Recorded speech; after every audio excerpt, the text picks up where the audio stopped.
Okay, we continue in Shmuel Aleph, Perek Chav Ches, Pasuk Gimel. The Plishtim have massed their troops against the Jewish people, and David is telling Achish, you tell your servant to do what needs to be done. And then we go off into another area, Pasuk Gimel. Shmuel Meis, and Shmuel died. Yispedu lo kol Yisrael, and all the Jewish people mourned for him. Vayikberuhu v'Ramah, and he was buried in Ramah. Uve'iro, and his city, which is a repetition there.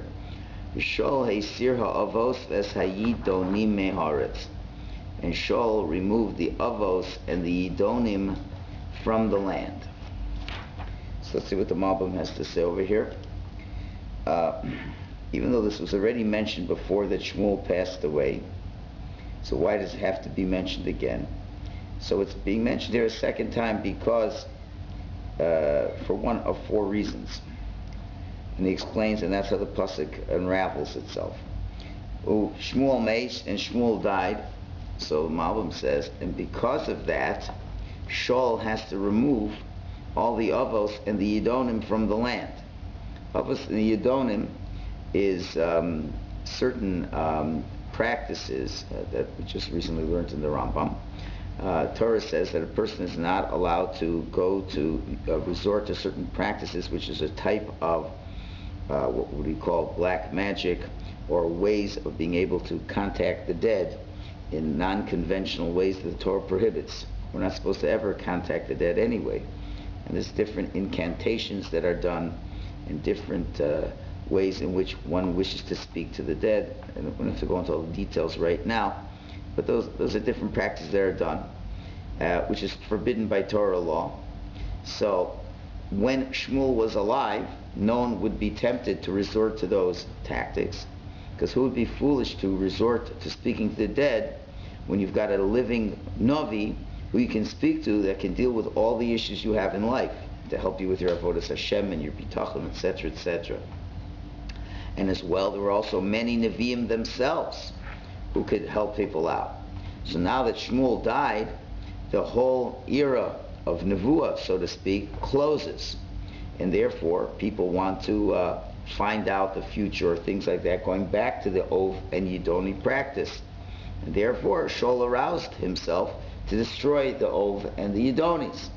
So that's the first reason it mentions that Shmuel died, to show us how he killed the Ov and Yidoni. And we'll see, you'll say, what does that have to do with anything? You'll see shortly. It's going to come back into the story and play itself out. And that's why the Malbim says, it says he was buried in Ramah and in his city. Obviously, according to simple pshat, where it says it says Ramah and his city, it's going on the fact that they eulogized him. If you look again, it says, and they eulogized him and they buried him, but they eulogized him in Ramah and the city. But also, obviously, they did it in various places. His city, Ramah, I guess, all over. They eulogized him, but also makes sense in terms of as an allegory that that as long as he was alive, his presence spread all over, and there were those who were drawing forth nevuah from him. So it's like Shmuel was all over the place, and now that he was buried, he wasn't just buried in Ramah, but really it was buried everywhere. It was buried everywhere because the nevuah really took a very deep hit, as it were, and that's how nevuah, to a great extent, ceased with his death. So that's one reason why we mention his death. A second reason is it said already said before the Plishtim gathered up against the Jewish people, that certainly the Plishtim were afraid to gather against the Jews while Shmuel was alive, because they were still remembered very well the lessons that Shmuel gave them in terms of punishing them if they want to start up with the Jews. So now you understand why the Plishtim are starting up in a major way. And third point now, as you'll see as well, in Pasuk Hey, so Pasuk Daled tells us how the Plishtim massed their armies. Pasuk Hey will tell us that Shaul is afraid.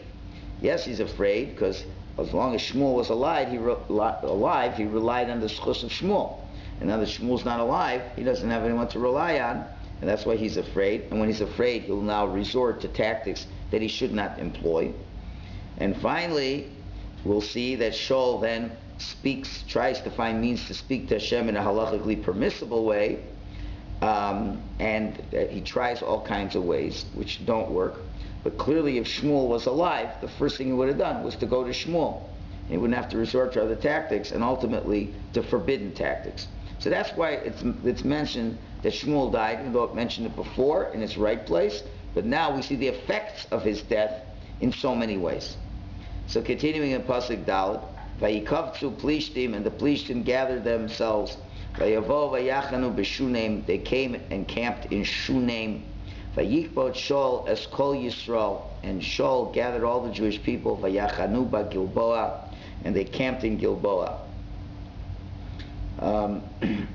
So we'll see now in the next few psukim that we see now 4 reasons as well why Shul does resort to the prohibited tactic of speaking to the Yedonim and using this forbidden practice of trying to contact the dead, because it's extremely desperate. We already said, number 1, that Shmuel died. That's one reason. Number 2 is the Plishtim now have gathered themselves and they've camped in Shunem, which is in Eretz Yisrael, and he, wasn't confident enough to confront them, but rather to stay at the opposite mountain in Gilboa. Pasuk Hay gives us a few other reasons. Vayar Shol es machane Plishtim, Shol sees the Plishti camp. Vayira vayechrad libo mod, he was extremely afraid. When he saw the Plishtim, he was afraid, and therefore, out of fear, people do things they shouldn't necessarily do. And in Pasuk Vav, Vayishal Shol b'Hashem, and Shol asks of Hashem, V'lo ano Hashem, and Hashem did not answer him.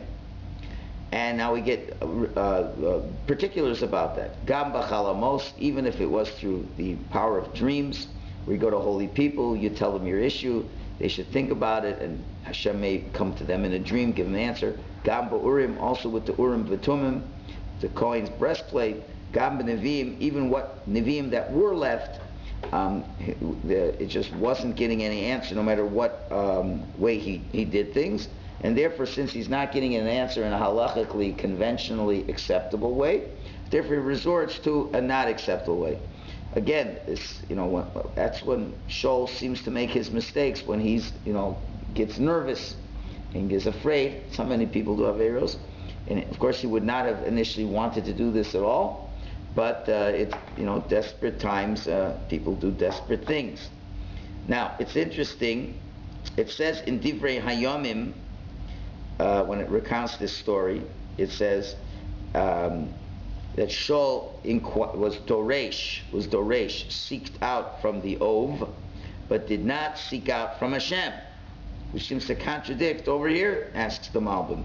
Here it says he was Shul b'Hashem. He asks from Hashem. So how could Divrei Hayomim says that he wasn't doresh Hashem? So he says there's a difference in the Hebrew verbs sha'al and dorash. Even though in English they almost translate the same, to ask, to seek out. But there's a difference.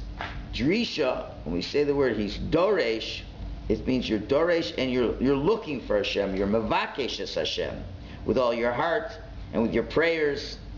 And certainly if he would have done that, still then, says the Malbim, the decree of the destruction of the Jews and himself could have been averted at least temporarily. So if you were doresh el Hashem, seeking out Hashem, praying from the depths of your heart, it would have helped. And that's what Divrei Hayomim is saying. He didn't do that. He didn't do that. So he wasn't doresh, but shal, but to ask, he did. And therefore, in other words, he wasn't necessarily. There's different ways to communicate with Hashem. There's one is, I'm pouring my whole heart to you, Hashem, and I'm trying to get closer to you. The other one is, Hashem, can you give me some information? That's an altogether different type of situation. So, doresh is like you're searching, you're looking. And that's what we're all trying to do. We're trying to look and find Hashem in our lives. Show me, I just got a question to ask you. I don't necessarily want to get close to you. And that's why he's saying the order that was used of Chalomos and then Urim and then Nevim, Now, if you look, which do you think is a more powerful way, a more successful way, would obviously going to a Navi straight. And the next one would be the Urim V'Tumim, and the last one would be the dreamers. But it reverses. First the dreamers, then the Urim V'Tumim, and then the Nevi'im. So that's why it's explained, because he really didn't want to go to seek Hashem, to get close to Hashem, because that's really the Navi's job. So he just really wanted the things that were the furthest away from Kedusha, that doesn't need a lot of preparation. Also, if you want to seek out Hashem, it needs more preparation.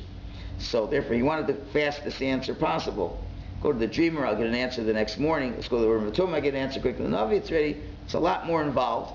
And therefore, he wanted the quickest way to get his quickest answer. So he really wasn't looking for great spiritual growth at this point, just information.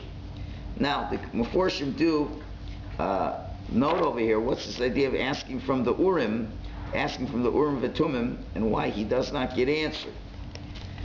So Rashi explains, since he killed No, he didn't get answered, because Urim V'Tumim was possessed by the Kohanim. And since he killed the Kohanim, so Hashem didn't want him to benefit from that, therefore he didn't answer him with that. Now, the Mitzudos points out, but wait a minute, the Urim V'Tumim was with Avyasar, who escaped from the city of Nob, and he was now with David. So what do you mean he asked from the Urim V'Tumim? So he says possibly he sent a messenger. He sent a messenger with David. It's incredible that he was able to find him. But again, he knew he was by Ochish, by the Plishim. Guess there would be a way to find out. Whatever. So that's, because otherwise how could he ask? So that's a potential answer. But clearly Rashi's telling why it would not help. You'd figure he wouldn't have asked at all. But that's why he mentions that. All right. Moving on to Pasuk Zayin. So now Shul does the unthinkable. Vayomer Shul Avadav. Shul says to his servants, Bakshu li Eshes Balas Ov ve'elchei leha. Go and seek out for me a woman who is involved in the Ov practice, and I will go to her. Ve'edrash Shabbat, and we will, interesting change of verbs now. Ve'edrash, we will seek her out. Okay. Vayomer Avadav Elov, and the servant said to him, Hine Eshes Balas Ov. The Ein Dor. Behold, there is a woman who practices the Ov practice, and she lives in a place called Ein Dor. So it's interesting, if you look carefully, says the Malbim, it appears that Shul didn't want to directly be the one to ask while he was through this Ov practice, which you're not allowed to do either. You know, anyone who practices Ov and Yidoni practices, what's the halacha? You stone them. What about, that's one who practices it. What about the one who seeks out to know the information from the person who practices? It's a law. You're not allowed to do it. You transgress, but it's not skila.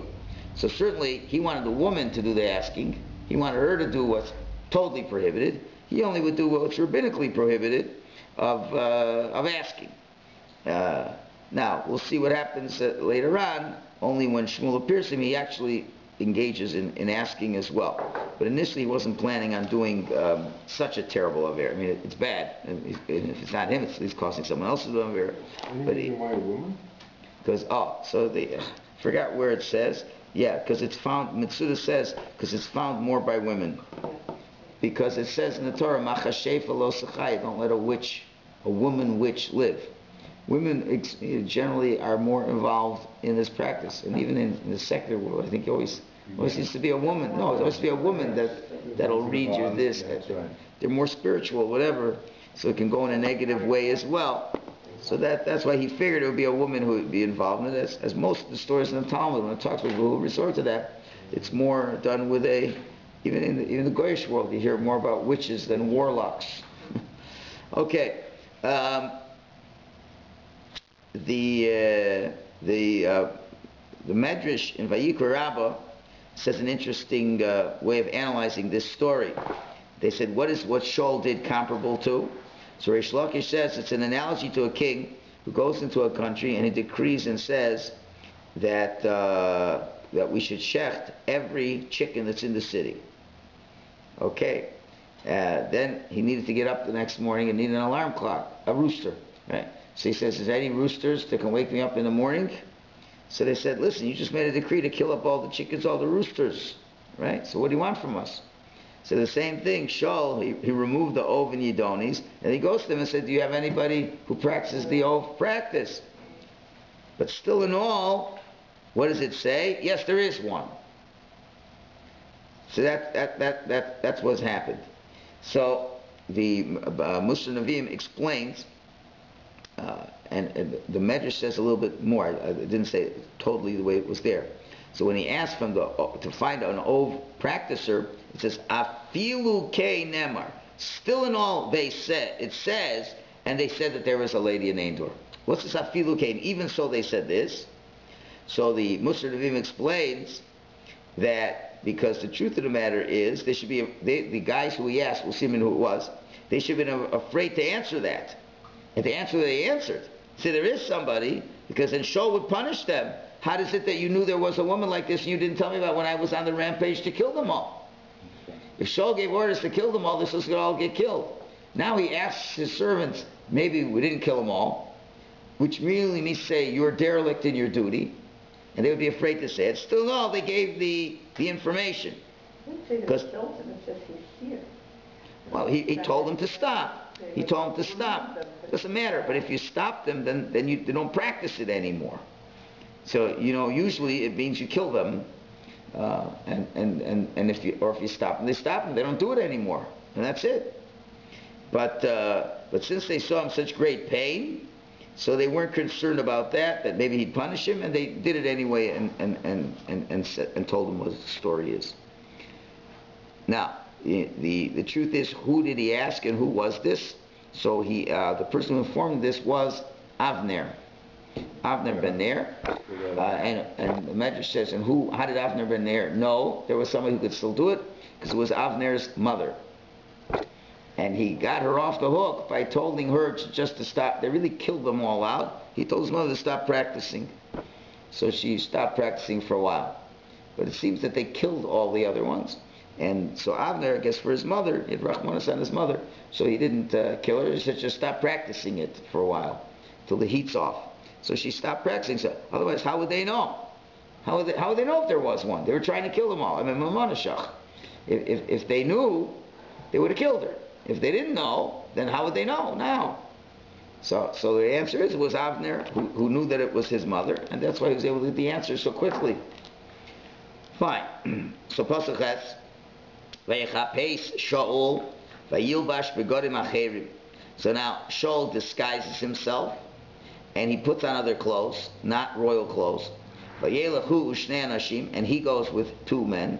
And one of them was Avner, and the other one was Amoso, another one of his generals.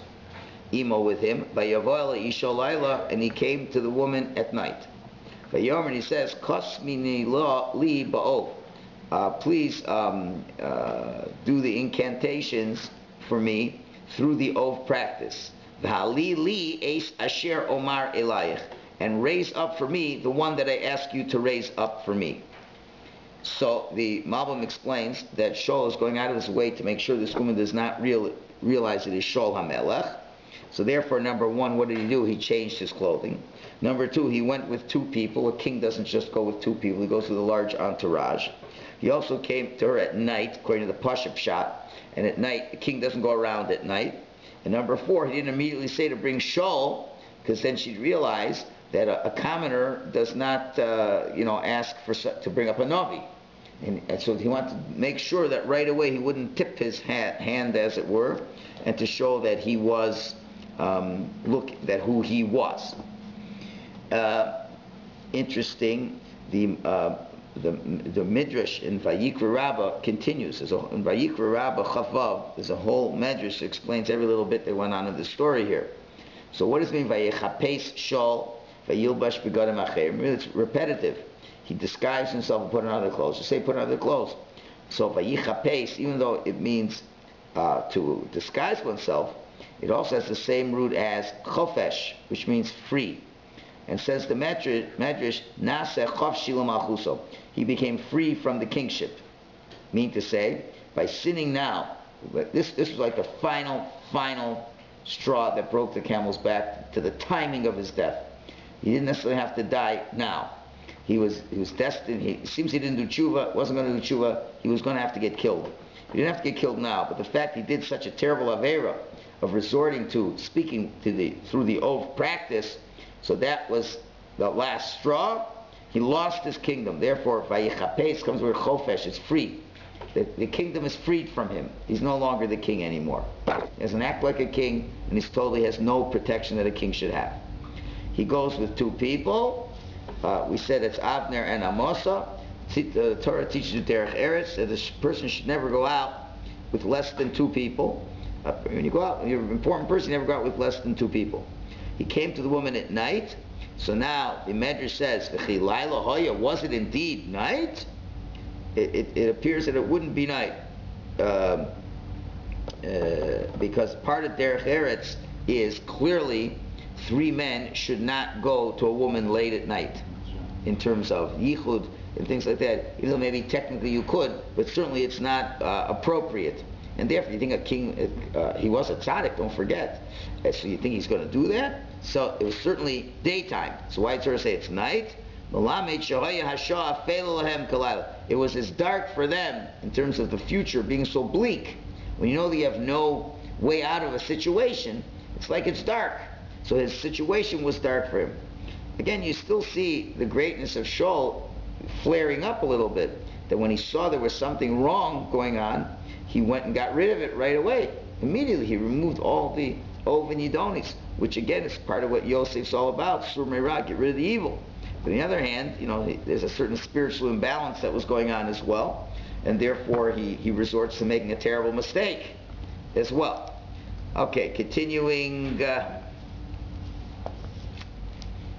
Pasuk Tes. Vatomer ha'isha elav. The woman says to him, "What are you talking about? Hinei ato yodata. You know es asher asa Shul. You know what Shul did. She doesn't know she's speaking to Shul, right? Asher hichri says Ova says Yidoni. He got rid of all the other Yidonis. V'lo matam misnakesh b'nafshi. Let me say, why are you trying to trip me up and to get me killed?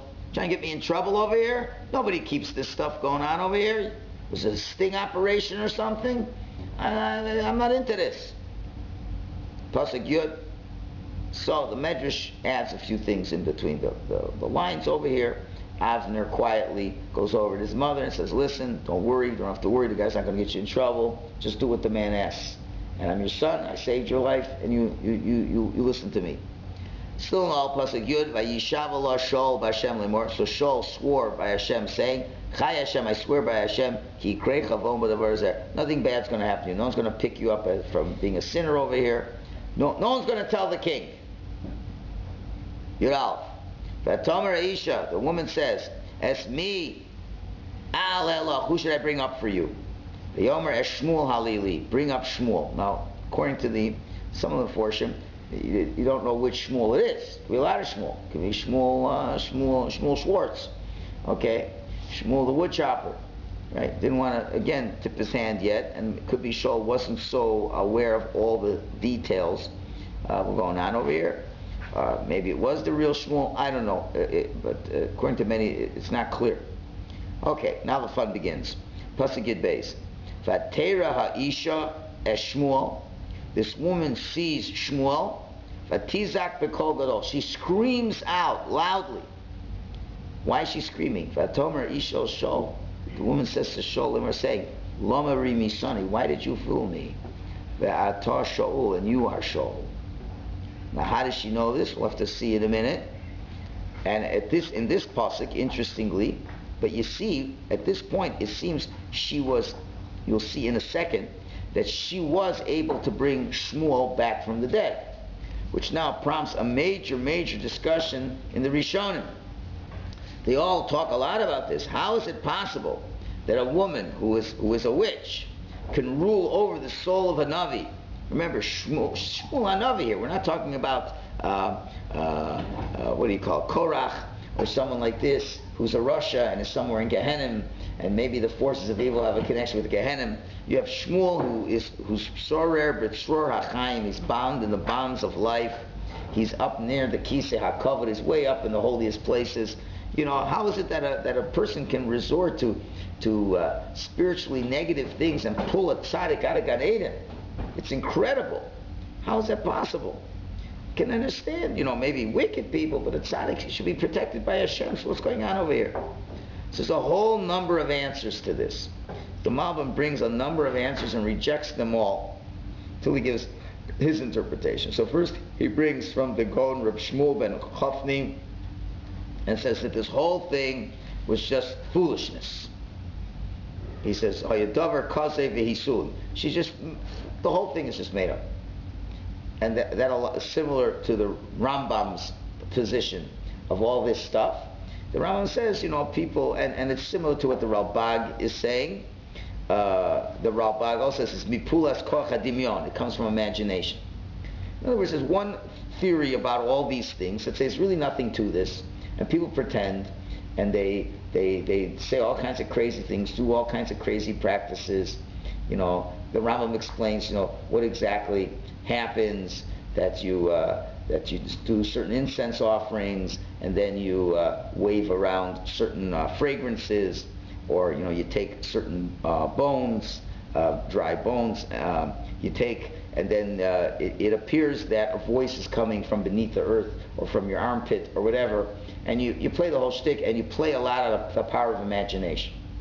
There's a lot of people who their minds can play all kinds of tricks, and you want to bring back Uncle Harry, to come back. You miss him so much, and the power of suggestion is great, and it's all in Narishkeit. And Torah says you can't do that, even though nothing's happening. And they said this is all the power of suggestion, and Shmuel was never touched at all. But since you felt close to him, so it was all imagined in their minds. Everything that was going to go on over there. That's one shot. And the Malbim rejects this. He says if that's the case, the Torah wouldn't write it as if it was such a real thing, because you're going to see in a minute. It's like it says Shul's talking to him this and that. A whole thing's going on over there, and Shmuel tells him what's going to happen afterwards. It's going to be the next king, and it was so precise. It's very unlikely. I mean, it's possible. Shul could have imagined everything that he really felt in his heart should be happening, and Shmuel saying you're a bad guy and you're going to die and this is what's going to happen. But the Malbim doesn't like that. He brings in from Rab Hai Gaon and Rab Sadia Gaon that the lady didn't bring Shmuel down, it was Hashem. She did what she did and it's worthless. And Hashem says, but you know what? I want Shmuel to come to him. I do want Shmuel to come to him. So it's Hashem brought Shmuel. She did, that's why she could have got excited. She said, I know it never works. And all of a sudden it worked. Right? So Hashem wanted to give him a nevuah, so he pulled Shmuel out again. Right? So he doesn't like that pshat either, the Malbim, because if that's so, then if Hashem wanted to know, then why didn't Hashem answer him with the Urim V'Tumim? That's right. There are other methods to let him know. So, as I further researched and learned other things, so to that question though, the Musar HaNevi'im brings down a little bit later on an answer to that question.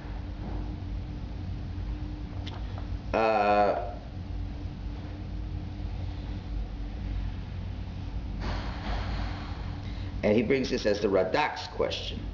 If Hashem really brings Shmuel back to life to tell him that, so why didn't he tell him either through the Chalomos or through the Urim V'Tumim or through the Nevi'im? Any one of those would have been good things. Rather, why through a woman through the old practice? According to that pshat. So the Musar Nevi'im answers like this. He says, very interesting pshat. He says, HaKadosh Baruch Hu ro ad kama haya godol tzara shel Shul. Hashem saw how much pain Shul was in. And Shul was in incredible pain. Just from such pain he would do an Aveira. It is not typical of Shul. He was a tzaddik. If he was doing an Aveira, it means he was mamish, going under excruciating mental anguish and pain to go to such a thing. By himself, he tried so hard to get rid of it. Which it's too bizarre, his behavior here. He really felt he had to get rid of it, so he got rid of it. And even though he may have had what to gain when Shmuel died, because who was he going to speak to? But he felt it was important to get rid of it. It's an Aver. And if he got it, it was so hard to get, it was did so much work to get rid of it, and he goes back to it, that means he's mamish losing it. He's mamish in incredible pain. So he says, and because of that great pain, Hashem had mercy on him, and he brought Shmuel back to life to tell him what Nevuah is there. And now he says a fundamental principle. He says, Ki HaKadosh Baruch Hu harei misrachem al ha'adam gam be'es asiyas havera im yesh lo tsar b'zeh. Hashem has mercy on a person when he does an avera. If a person even is a sinner and is in the midst of doing avera, but if he has pain in doing the avera, Hashem has rachmanas on it. He brings an amazing proof. An amazing proof. We know, for those who remember when we learned the Gemara, that there's a difference if a person steals a sheep or an ox, and then you go and sell it or shecht it. What's the payment? One's 4 and one's 5, right? And we say, why you pay more for the shore and less for the sheep? Because when you steal the ox, it goes on its own 2 feet, right? On the other hand, the sheep, you have to carry it, and it's embarrassing and it's painful. So therefore, you suffer a little bit. You only pay 4. So you see that the Torah lessens the punishment if the guy has a certain amount of pain. Since the ganef wasn't so easy for him, so Hashem has a little bit of rachmanas on him, right? Because he already went through a bit of he went through, what do you call it, embarrassment. So he got embarrassed already. It was a ganef in an embarrassing way, so I don't have to hit him as hard. So Hashem has a bit of rachmanas on that. So that's one answer. Since Shul was so desperate, his mom was going nuts. Since I have to have rachmanas, even he's doing a very still have rachmanas on the guy. I've got to give him a little bit, at least something. I mean, he's not going to get off the hook. He's going to get killed. He's going to get punished and everything. But at least he should have an exit strategy. Basically, what you're going to see in a minute is he's given the exit strategy, how to deal with the end of your life, how to deal with, as they say, the kobayashi maru, the no-win scenario. You know, when was the last time the Jews found themselves in a situation where there was a no-win scenario? The last time was the beginning of Sefer Shmuel, when with Chafni and Pinchas. But Chafni and Pinchas were such Rishoyim, Hashem didn't give them the benefit of knowing they're going to die tomorrow. Shul was a tzaddik, made mistakes, but all in all, Hashem looked at him. He's a good man. He is a good man. He made a huge mistake, fine, but he's still a good man. At the end of the day, he deserves to know an exit strategy that will get him into Olam Haba. He deserved that, and he was suffering so much. So Hashem had rachmanas on him. I have a question on that. Yeah. We said just before that when the Shul inquired of God, he didn't pour his heart out, so he didn't get an answer. Right. Now he doesn't know the Vera, and Hashem has rachmanas on him. But he was better off when he asked, even though he didn't pour his heart out, than doing an Avera to get an answer.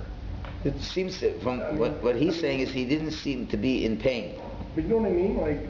But this is clear outright Avera, where before he just didn't pour his heart out. And now I guess he wasn't as pained yet. First, got his troops here. I'm nervous.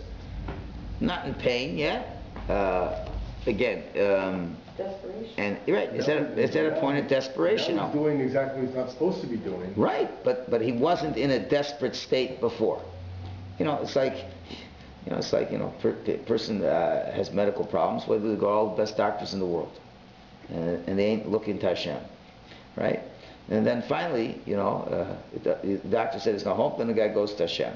Okay, not that he went to Hashem, but when he saw there was mamish, he was doing the opposite. He was doing everything the kosher way. He was doing it the kosher way, but he didn't do it from the depths of his heart, for whatever reason. But it wasn't working. So he tried every permitted means. It's not working. And certainly you could start. There was a lot of rationalizing because Hashem was upset with him. Hashem was upset with him. There were reasons why he didn't want to answer him. But the point is, so why do you think he resorted? Let's try to judge him favorably now. Right. Why do you think he would do this? So he probably desperate for what? He probably felt as an aspect of pikuach nefesh. It's not just his life, it's the lives of all the Jewish people. So what's going to happen? Maybe we should run away. Should we go to battle? Should we run away? Should we surrender to them? There's other options. Going to battle means either one or two things. You're going to win or lose, and losing is very bad. And we want to know from Hashem, should we go to battle? Should we not go to battle? Let's just surrender, finish, we'll be their slaves, and we won't get killed. It's an Indian of pikuach nefesh. And he tried the kosher means of pikuach. Are you Rabbi Michalowicz Shabbos to save someone's life? That's pretty bad. Rabbi Michalowicz Shabbos, life is very precious. So Oven Yedoni, it's not idol worshipping. It's not idol worshiping. Look who he asked for. He asked for Shmuel. And he first tried every permitted means. Okay, so it's wrong, but pikuach nefesh is docha every aver in the Torah, including going to the Oven Yidoni. Right? You're allowed to be Mechal Shabbos, and what's the punishment of Mechal Shabbos? Skila. Right? What's the punishment of Oven Yidoni? Skila. So it's not any worse than Shabbos. So to save the Jewish people, he felt it was important. I need to know. Should we go to battle or not? I just want to know the answer. I deserve to know that answer. I understand, but that's not exactly my point. Why? Because it was a test for him. The test was, he still should have just had B'tachon Hashem. He should have said, if it doesn't work, I should now try to pray harder. So he made a mistake. What did Hashem want from him? Okay, you're asking a good question. So what did Hashem want from him? After saying no, is to just dig down and say, you know what? You had, let's say, Elazar ben Durdaya. Elazar ben Durdaya, the guy, the Gemara tells the guy who went to every harlot in the world, right? And then finally, when a harlot gives a mussar and says, everyone's going to be able to do tshuva, but not you. He got scared. He goes to the mountains, he goes to the stars, he says, help me, speak to God, help me. He says, no, we can't. He says, it all depends on me. And then he dug deep inside himself and he mamish self-evaluated this, and he prayed, and then he finally died from all the anguish. The husband that I realized, if you try everything else, then at the end of the day, maybe it's me. So what Hashem wanted him to say, really, no one's answering you. So you know what? Why don't you talk to me? That was the, when he saw that, now other means, he says, Shul, weren't you a Navi once? Right? You were a Navi once, not once, twice. So you feel you're so distant from me, you could still come back and talk to me. And if Shul, no, he didn't. He went to other people. He went to others. He already felt this distance from Hashem. Averis create a distance. You feel a distance. He's distancing. But Hashem said the door's never closed. Peacefully Pesach Somach. If you open up the eye of a needle, I'll come back to you. And therefore, when you feel that all is lost, as we talked about on Shabbos, that even Hadal lo Yamit, the person shouldn't minimize his giving. Even if you feel that you're not in a position to talk to Hashem, try it anyway. The test was, at least, no matter how bad things are, if Shul would have dug deep down, say, it all depends on me, I'm now going to mamish daven my heart at Hashem, and he did have prophecy before, then Hashem would have given him a permitted way to answer, or even, that would be what would have happened. Or if he would have told him that, it said, even if you don't know, then that's also my Rasha. But Hashem probably would have answered him. If he would have done tshuva then, Hashem would have answered him. So now he made the mistake, and he did an improper way. And that was the final affair that now Mamish nailed the coffin for him to die now. So that's one answer they give. There is still another answer that I'm not going to have time to get into. All right.